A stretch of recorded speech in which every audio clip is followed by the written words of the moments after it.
Okay, welcome to this summer afternoon. Glad everybody could be here. So this is an issue that's really important, not just to Westchester County, but we know it better than anybody. And for those of you who are watching around the state, this is going to affect your neighborhood as well, because there's a bill right now in the Senate, the Assembly, the governor is pushing it, it's in the budget bill, which means it's got a really good chance of becoming law in some form. And this caught everybody by surprise, but we should all know what it actually means. There's a bill now that would, in essence, do away with single-family residential zoning throughout New York. And it takes the power of local officials, people who are closest to our neighbors, who are voted by their neighbors to represent them in our towns and villages and cities. And it takes the authority away from our local elected officials with regard to planning and zoning our own communities, and it puts it in the hands of Albany.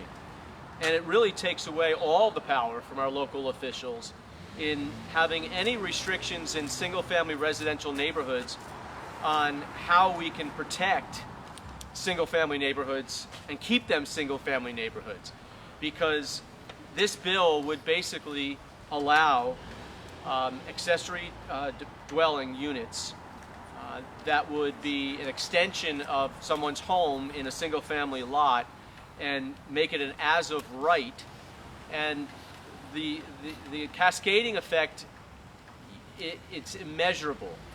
They're doing this in California, by the way. It's called SB 9 in California. And they're estimating that over 2.5 million units can be built additionally in California with these conversions. So if you have a lot, a single-family residential home on a quarter-acre piece of property, you know that your neighborhood's going to stay quarter-acre lot, single-family residential zoning. Now, many communities in Westchester, including where I live in Mount Pleasant, here in North Castle, and many other communities, already permit some form of affordable housing, whether it's multifamily dwellings, whether it's accessory units, and it's, you know, the intention of that was for grandma or grandpa or a family member to come live, convert the basement, and you help one another. What it's not meant to be is to basically have in every property the availability for multifamily housing. And this bill goes even further, where the lot line can be encroached with up to 4 feet. So if you have a structure, you now can have another separate residential unit on your property up to 4 feet from your neighbor's lot line. That's not something that people choose to have in the suburbs or in rural areas. There's something for everybody in New York, right? You can live in an urban area if that's where you choose. You can live in a suburban area, and you know that community is going to be developed in a certain way. And then you can live in rural areas where you want nobody near you, where you might want to farm or just have a lot of space. That's your choice, and I will defend that choice for everybody in New York, just as I did as county executive, where we're all of us in a bipartisan way, very familiar with what we went through for 8 years, where the federal government, under the housing settlement of 2009, did their best to basically control and take away restrictions in local zoning codes, and that would have done away essentially with single-family residential zoning, because it would not have the ability for any communities to have restrictions on things like height, on density, on environmental concerns like water and sewer, burdens on local facilities and schools. None of that basically would have been able to be controlled locally, and that's really what this is going to be about as well. So I feel very strongly that home rule is extraordinarily important, that single-family residential zoning must be preserved, and that areas like congestion and lack of parking and lack of water and sewer and lack of home ownership with this bill would do as well, because after a year you don't have to be a homeowner in order to rent out your home and your accessory dwelling unit. So it would fundamentally change the character of all of our villages and towns and even cities. And that's something that I will not stand for. I've been through this battle for 8 years against HUD. I've been called every name in the book, and I stood firm to allow our communities the right to plan and zone for themselves. That is what this is all about. So I'd like what I'd like is for some of our local officials here, if they'd like to speak out about this. Again, this is a bipartisan voice that we're speaking in. This is nothing to do with politics. This has everything to do with a very bad piece of legislation that's going to have profound effects on the way we live and where we live here in New York. And it will affect everything about our communities. So with that, if anyone, let's let the host here, Mike Shalillo, who is the town supervisor here, was trying to get back. He may still get back, but he is stuck right now at his office. Barbara DiGiacinto, who is the deputy supervisor and the host community here for today, would like to say a word. And come on up for 1 second, Barbara. One other thing, almost every community in Westchester, and we did this as part of our analysis when we were dealing with housing and urban development. Every community in Westchester has the ability to have affordable housing in their communities. Most communities have abilities to have accessory dwelling units, accessory apartments in their codes already. Most have affordable housing up the block here. There's units, I think you said 10 out of 34 are affordable.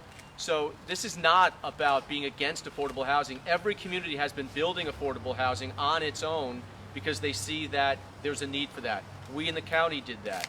We were supposed to build 750 units. We built more than that. And I'm glad that my predecessor is continuing that. I did what my predecessor did.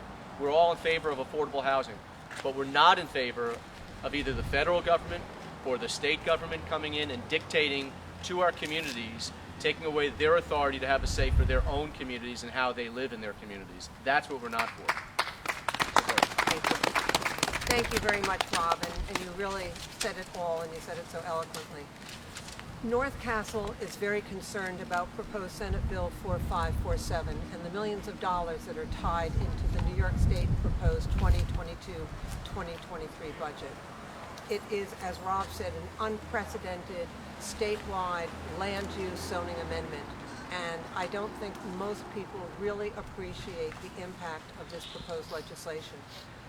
North Castle is very proud of our history when it comes to accessory dwelling units. In 1984, we passed legislation to make accessory dwelling units a permitted use. In the mid-1990s, we had built 34 middle-income housing units. As Rob said, 10 right up there in the former Whippoorwill School. And in 2014, we passed legislation that required all developers to include at least 10% AFFH units in their site plans. Also in 2014, the Federal Monitor came to North Castle and visited all three hamlets, Banksville, Armonk, and North White Plains, to assess our, shall we say, buying into affordable housing. And the Monitor, the Federal Monitor, was so impressed, given, for instance, in the hamlet of Banksville, where we don't have street lights, much less municipal water or sewer, how we were able to accommodate as many accessory dwelling units as we have.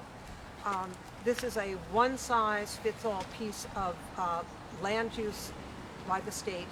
We are very, very concerned, and we hope that we will all unite, cities, towns, and villages, to fight this legislation and to preserve home rule. Thank you. Thanks, Bro.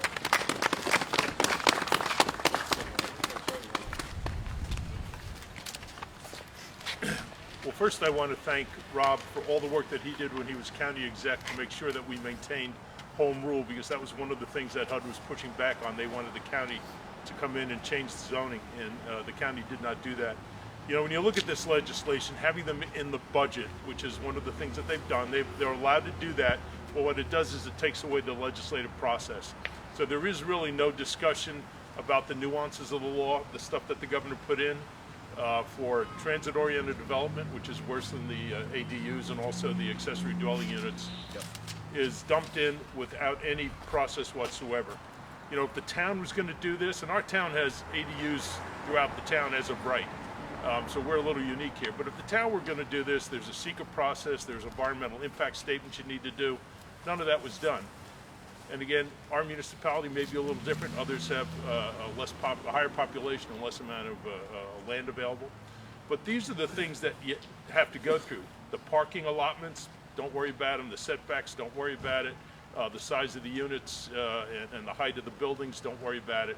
And there isn't one municipality in Westchester County that I've talked to, and I'm the president of the Supervisors Association.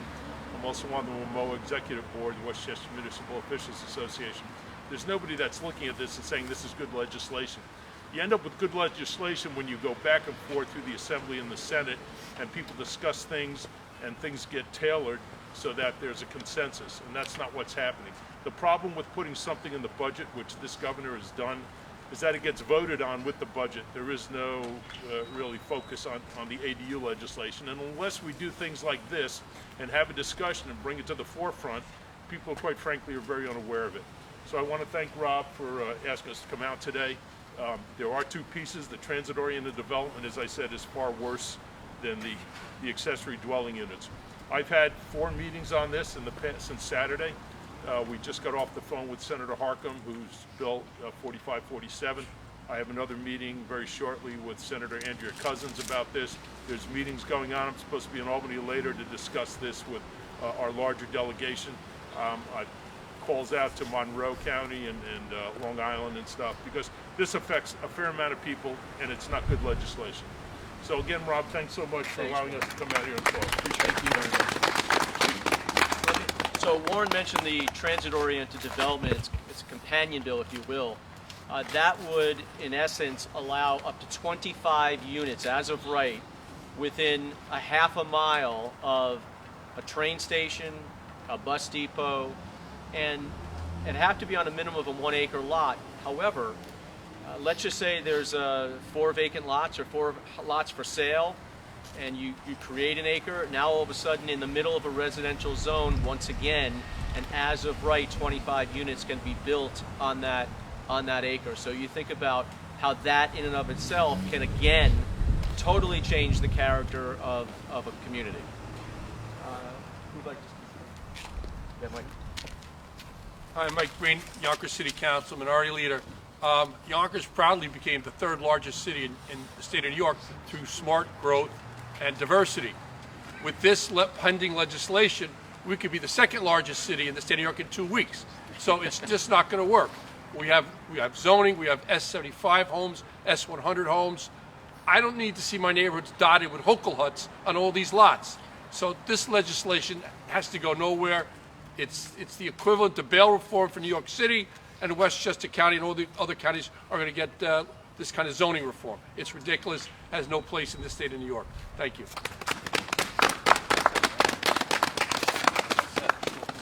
Who wants to speak? Anyone?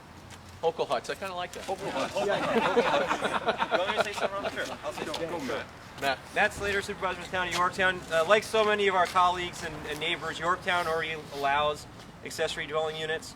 And really I see this as more of a New York City issue that's having an impact across the entire state.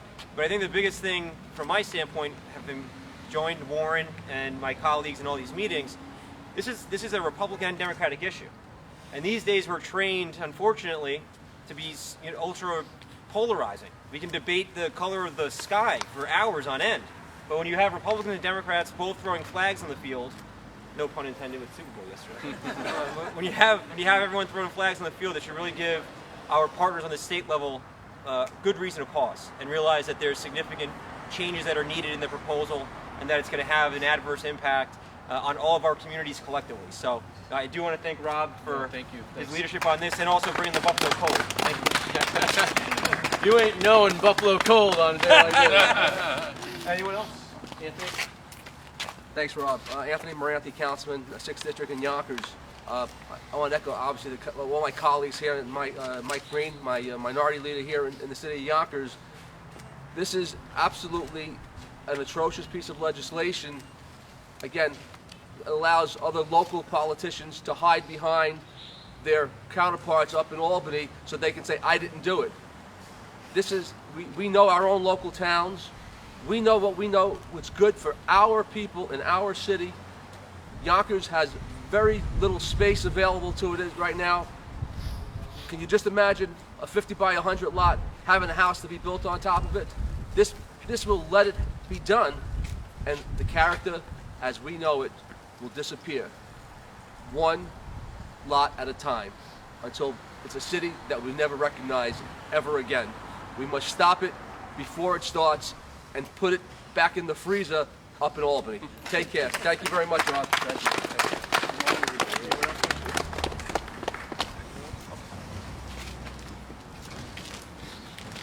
Hi, I'm Matt Millam. I'm a councilman here in North Castle.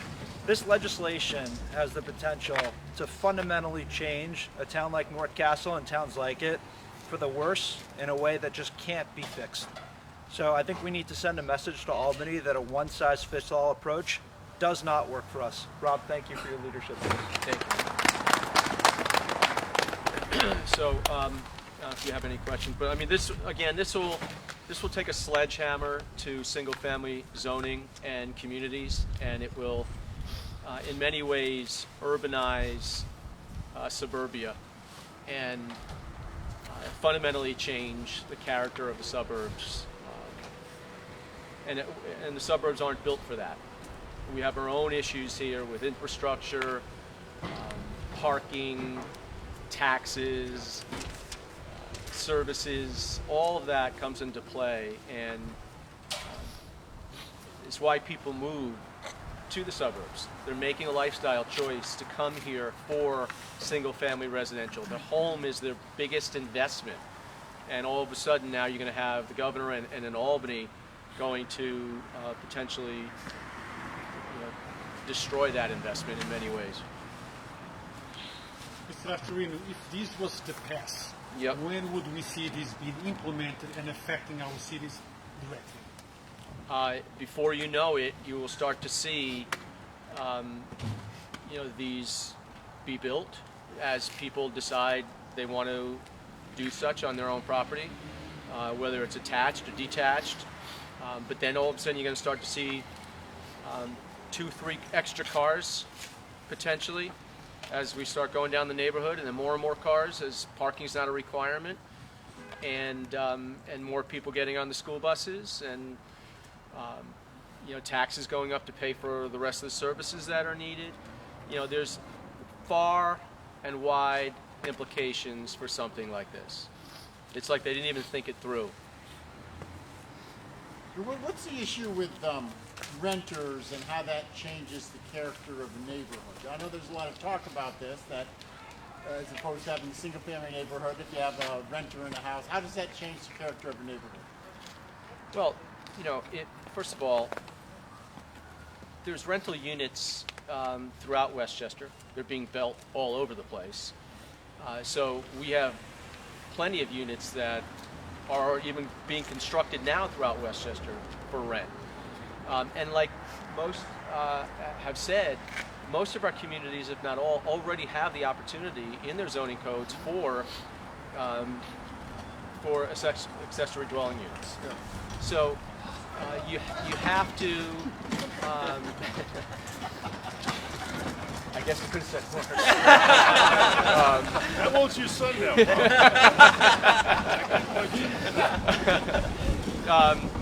Look, part of this too is after a year, the owner of the house no longer has to own the house, doesn't have to live in the house.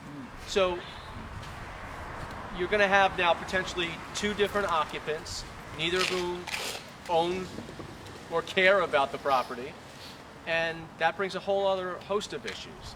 This is about anyone living anywhere they choose to live. I've said that from day one with the settlement. This is about protecting our communities and protecting home rule. Not having faceless bureaucrats or people in Albany or Washington, in the case of the HUD settlement, dictating how communities are planned and zoned and who lives where. It has nothing to do with it. Do we miss anything? I think the fortunate they have provided no data to support that they have looked into the impacts that we're all worried about. Yeah, no. I think Councilwoman DiGiacinto brings up a good point. There's been no studies, no data whatsoever on the impact that this will have on our communities. They're making a massive change, and they have not even detailed how this will affect our communities. Okay. All righty. Warm up. Thank you. Thank you, Rob.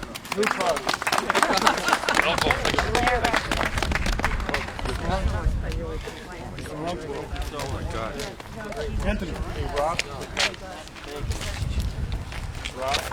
Mr. Moranti, Mr. Green. You heard it. You heard it. You heard it. I heard it. You heard it. Now let's hear from you. Now, some people might say, look, this is just a tack to get certain people away from our neighborhood, so they don't come into our neighborhood. I see that this is more complex than this. There is zoning involved, there is parking, school buses, traffic, any kind of data has been collected in our city? There's nothing going on. There's no data going on. We are building apartments. We're building apartments. We opened a brand new apartment on Bronx River Road in an apartment area. But to start squeezing apartments into neighborhoods that never had apartments before, just because they're near a train station, it makes no sense. And it makes no sense to take one-family zones and start dotting them with houses. You know there is no parking in Yonkers. Every issue that comes before me, there's always parking involved. That's a problem right now. Right. So how are you going to do? How are we going to add to that? I mean, it's Exactly. impossible. Exactly right. It's not Yonkers. It's not Yonkers' situation. It should be nobody's situation. No, again, these neighborhoods, when they were designed 50 and 60 years ago, were set up for a single dwelling. This thing has the potential of what, as I said earlier, about putting another unit possibly on a certain 50 by 100 lot. Can you just imagine that kind of a structure being developed? And all it takes is one, and then the neighbor next to us would say, well, if he did it, I'm going to do it. And then it's all, and again, there's no parking available. The streets are not wide enough to handle this kind of activity. The infrastructure, Ida told us a long couple of months ago how bad our sewers are right now. Could you imagine the impact that this will have over the years as we add individuals and apartments and more individuals? Because again, it's all about the individuals, because it's not really being specific about how many people they're going to allow in this unit. So there's a lot of negativity to this thing here that will take, again, the character of our communities, and Yonkers is a city full of different communities, and one by one break them down. No. We are the third largest city in the state. We don't need to be the second largest in a hurry. And who's going to call Dr. Casada on the phone and say, by the way, we have 500 more students this year, and next year there'll be another 600? It's just not. It's not logical. It's just. Now, either one of you, very often we see things come. We can see it on the pipes and you know it's about to hit. Did any one of you saw this coming? Last few weeks. Last few weeks. So you didn't see it coming? No, and the community. It's starting. The communities are hearing about it. It's starting to pepper up in the community. So. When we would have speaking, because Yonkers had a big issue with them our colleagues trying to increase the housing to 20%. And one of my colleagues made a comment, well, maybe we could change some of the local zoning to accommodate that. Well, I took that as there must be some discussion going on the Democratic side of the city that they're talking about possibly doing this. So I made that a point during my campaign, and I made it a point because I knew that if they're starting to make buzzwords coming out, something's up. So you know what? It started then. You know what? Now it's up front. We'll put it in the budget. That's when It's it up came out front in now. January. It's up there in front of us right now. It's time for us to get all the people. We will get them mobilized. We're going to educate them and let them know that this is something that is not good for a small community. As Yonkers may be 200,000 and maybe the third city, but we're one small community, and we're going to come together to fight this. No, but this is not a Republican or Democrat. No, you've heard no. Well, but the buzz. The communities can't afford it. The All buzz these little came out. communities can't afford it either. The buzz came out, and again, it's something that has not been discussed, and it shouldn't be discussed. It doesn't belong anywhere. The zoning belongs in the hands of the local communities, the people that know. Therefore, let us take care of our own business. But you're right. Maybe something was cooking, because I remember that conversation about changing the zoning. Well, here it is. It's now front and center, and we're going to take this thing and we're going to fight to make this not happen. Thank you. Thanks a lot. Thank you. I just wanted to thank you for coming. And it's not just a small, Everything on the horizon. down to